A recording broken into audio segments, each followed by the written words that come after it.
Local authorities say an escaped prisoner is believed to be dangerous, and they're warning residents in Osceola County to be careful. He somehow got through a fence and has been on the run since this morning. He was in jail, charged with attempted first-degree murder.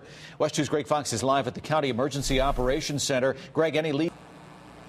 Authorities do tell us that they have some good information on the potential where, but they can't share them with us at this time. He was arrested last summer in the attempted first-degree murder of his ex-girlfriend. Now, get this, just yesterday, the trial date was set for that next month. This morning, he was gone.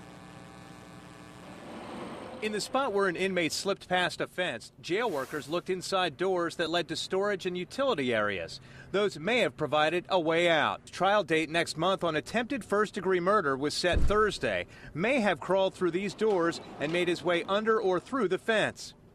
The manhunt began after sunup. The sheriff's office searched for hours with canines, knowing this inmate's violent past. Based on his criminal history and what he did this morning, we do believe him to be dangerous. Call me.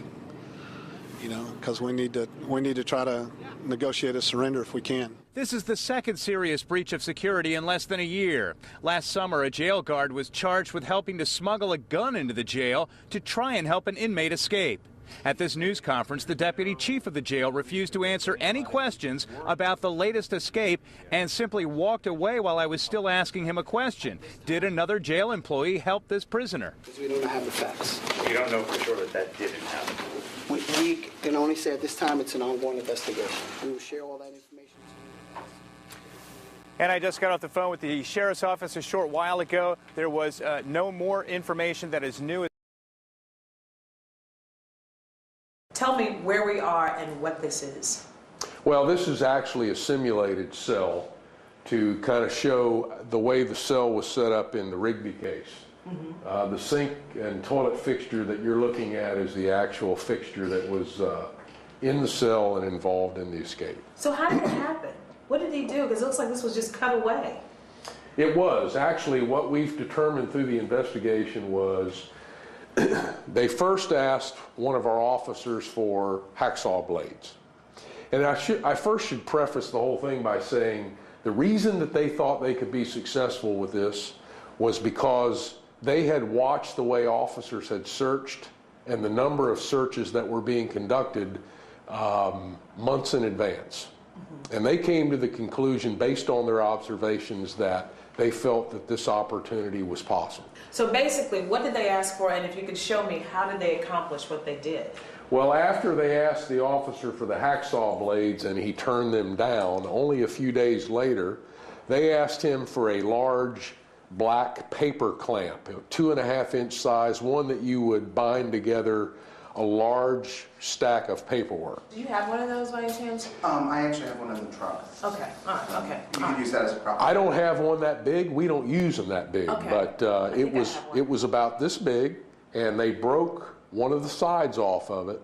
And with the rough edge, what they first did was, this is a one-piece unit, and it has a seam across the top that's welded.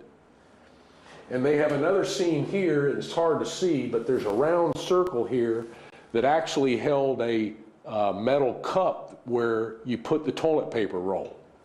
That also had a welded seam on it. The first thing they did with that paper clamp was that they cut the weld out of the paper holder and had a hole in it. And they first were able to look at the back of the chase to figure out what they had to get through once they got through the sink. There were 3 half-inch rebar on the back of the chase that had to be cut. Once they cut the hole here, they started working on the seam up here with that paper clamp. They then got the paper clamp, and there's an overhead light in the actual cell that has fluorescent lighting and a speaker box. The speaker box is covered with a metal plate about this big, and it's perforated in a round fashion with small holes in the metal plate so that the volume can be heard through the speaker. They got that plate off, they cut one of the edges so that the perforations were exposed, and they used that as a saw. Then they went to the cell, or the bunk in the cell, And unfortunately, this bunk is not exact, but they were able to cut a piece of metal off of the bunk bed about this long and about this wide. They tied 3 sheets together. In the cell, there's actually a table and chair that are affixed to the wall. They wrapped the sheets around the table, tied it off to the cut area, and while one of them pulled, the other one used that metal pry bar that they cut off the bunk, and they used it to rip like a can opener. Wow. Now, and then once they were able to get that big a hole cut in the front, then they started working on the 3 pieces of rebar in the back with that plate. They held it in a book and used it as a saw. And they cut those rebar in the back and were able to get through the hole. And if I could, the way they tried to avoid detection was anytime that they weren't working on the cell, they would simply push this metal piece back up into the hole and hang a towel over it. Wow. And part of the problem with the investigation and the reason that so many employees are involved in potential disciplinary action is because they didn't follow policies on the way the cells were searched, because our policy requires that we ensure the integrity of the sink and the toilet, we ensure the integrity of the beds, the windows, the lights, the doors, everything. And had anybody even gone to the trouble of pulling the towel off, we'd have been pinning a medal on them for averting the escape rather than having them face disciplinary action.